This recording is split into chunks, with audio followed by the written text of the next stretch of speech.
Hello, hi ಸ್ನೇಹಿತರೆ, welcome to my channel. ನಾನು ನಿಮ್ಮ ಮೀನಾ ಪರಶುರಾಮ್. ಇವತ್ತು ತುಂಬ ಸುಲಭವಾಗಿ ಅವಲಕ್ಕಿಯಿಂದ ವಡೆನ ಹೇಗೆ ಮಾಡ್ಕೊಳ್ಳೋದು, ಅದಕ್ಕೆ ಏನೇನು ಪದಾರ್ಥಗಳು ಬೇಕು ಅಂತ ತೋರಿಸ್ಕೊಡ್ತಾ ಇದ್ದೀನಿ. ನೋಡ್ಕೊಳ್ಳೋಣ ಬನ್ನಿ. ನಾನಿಲ್ಲಿ ಮೀಡಿಯಮ್ ಅವಲಕ್ಕಿನ ಒಂದು 20 ನಿಮಿಷ ನೀರಲ್ಲಿ ನೆನೆ ಇಟ್ಕೊಂಡು ನೀರೆಲ್ಲ ಬಸಿದು ಒಂದು 5 ನಿಮಿಷ ಆರಿಟ್ಕೊಂಡಿದ್ದೆ. ಇಲ್ಲಿ ನಾನು ಒಂದು ಅರ್ಧ ಕಟ್ ಸಬ್ಬಸಿಗೆ ಸೊಪ್ಪನ್ನು ತೊಗೊಂಡಿದ್ದೀನಿ, ಚಿಕ್ಕ ಚಿಕ್ಕದಾಗಿ ಕಟ್ ಮಾಡಿಕೊಂಡು.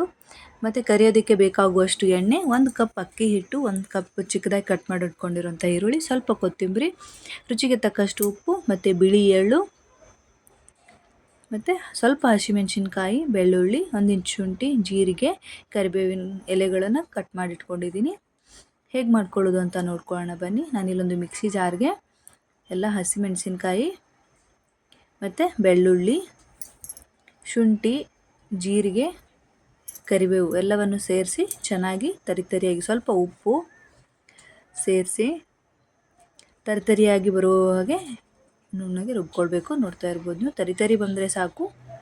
ನಾನಿವಾಗ ಒಂದು ಮಿಕ್ಸಿಂಗ್ ಬೌಲ್ ತೊಗೊಂಡಿದ್ದೀನಿ. ಅದಕ್ಕೆ ನೆನೆಸಿಟ್ಕೊಂಡಿರೋಂಥ ಅವಲಕ್ಕಿ ಮತ್ತು ಕಟ್ ಮಾಡಿ ಇಟ್ಕೊತಿರುವ ಸಬ್ಬಸಿಗೆ ಸೊಪ್ಪನ್ನು ಸೇರಿಸಿ ಸ್ವಲ್ಪ ಕೊತ್ತಂಬರಿ ಸೊಪ್ಪನ್ನು ಹಾಕ್ಕೊಳ್ತಾ ಇದ್ದೀನಿ, ಬಿಳಿ ಎಳ್ಳನ್ನು ಹಾಕ್ಕೊಳ್ತಾ ಇದ್ದೀನಿ, ರುಚಿಗೆ ಎಷ್ಟು ಬೇಕೋ ಅಷ್ಟು ಉಪ್ಪನ್ನು ಹಾಕ್ಕೊಳ್ತಾ ಇದ್ದೀನಿ, ತೊಗೊಂಡಿರೋಂಥ ಅಕ್ಕಿ ಹಿಟ್ಟನ್ನು ಹಾಕ್ಕೊಳ್ತಾ ಇದ್ದೀನಿ, ಮತ್ತು ಈರುಳ್ಳಿ,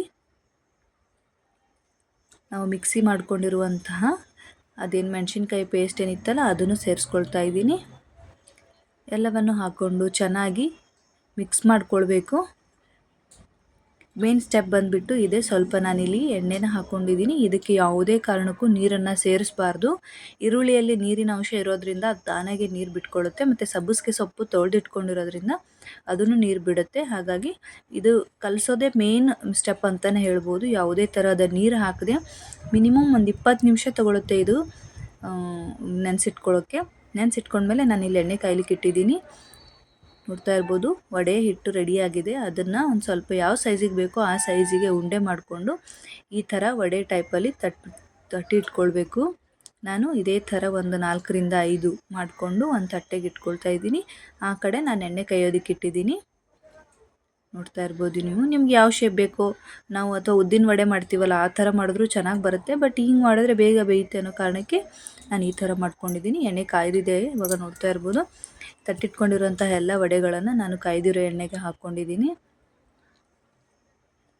ತುಂಬ ಟೇಸ್ಟಿಯಾಗಿ ಕ್ರಿಸ್ಪಿಯಾಗಿ ಬರುತ್ತೆ ಫ್ರೆಂಡ್ಸ್. ನೀವು ಮನೇಲಿ ಟ್ರೈ ಮಾಡಿ ನೋಡಿ.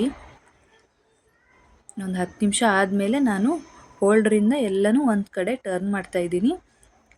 ಆವಾಗವಾಗ ಪದೇ ಪದೇ ಟರ್ನ್ ಮಾಡ್ತಾನೆ ಇರಬೇಕು, ಇಲ್ಲಾಂತಂದರೆ ಒಂದೇ ಕಡೆ ಬೇಯುತ್ತೆ, ಮೇಲೆ ಬೇಯೋದಿಲ್ಲ. ಹಾಗಾಗಿ ಇವಾಗ ರೆಡಿಯಾಗಿದೆ ವಡೆ.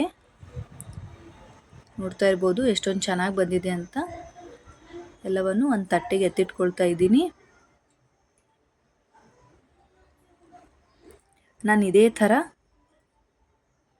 ಇನ್ನು ಉಳಿದಿರೋ ಹಿಟ್ಟಲ್ಲಿ ಅದೇ ಟೈಪ್ ರೆಸಿಪಿನ ರಿಪೀಟ್ ಮಾಡ್ತೀನಿ. ಬಿಕಾಸ್ ಉಳಿದಿರೋ ಮಿಕ್ಕಿರೋ ಹಿಟ್ಟನ್ನು ಮಾಡ್ಕೊಳ್ತಾ ಇದ್ದೀನಿ.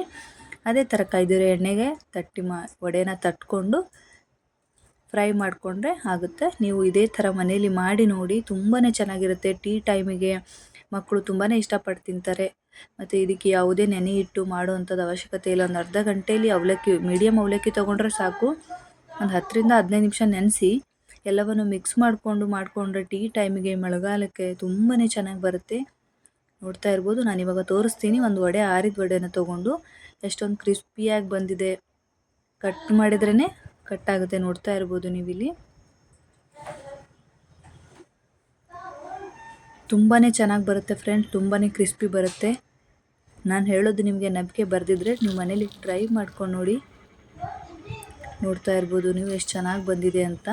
ಮೇಲೆಲ್ಲ ಕ್ರಿಸ್ಪಿಯಾಗಿರುತ್ತೆ, ಒಳಗಡೆ ಸಾಫ್ಟಾಗಿರುತ್ತೆ. ಎಷ್ಟು ತಿಂದರೂ ಕಡಿಮೆನೇ ಅನಿಸುತ್ತೆ. ಹಾಗಾಗಿ ನೀವು ಮಾಡ್ಕೊಂಡು ನೋಡಿ. ಇದು ಟೀ ಜೊತೆಗೆ ಸಖತ್ ಕಾಂಬಿನೇಷನ್ ಅಂತಲೇ ಹೇಳ್ಬೋದು. ನಾನು ಮಾಡಿರೋ ವಡೆ ರೆಸಿಪಿ ನಿಮ್ಗೆ ಇಷ್ಟ ಆಗಿದ್ರೆ ಲೈಕ್ ಮಾಡಿ, ಶೇರ್ ಮಾಡಿ, ಸಬ್ಸ್ಕ್ರೈಬ್ ಮಾಡಿ. Thank you.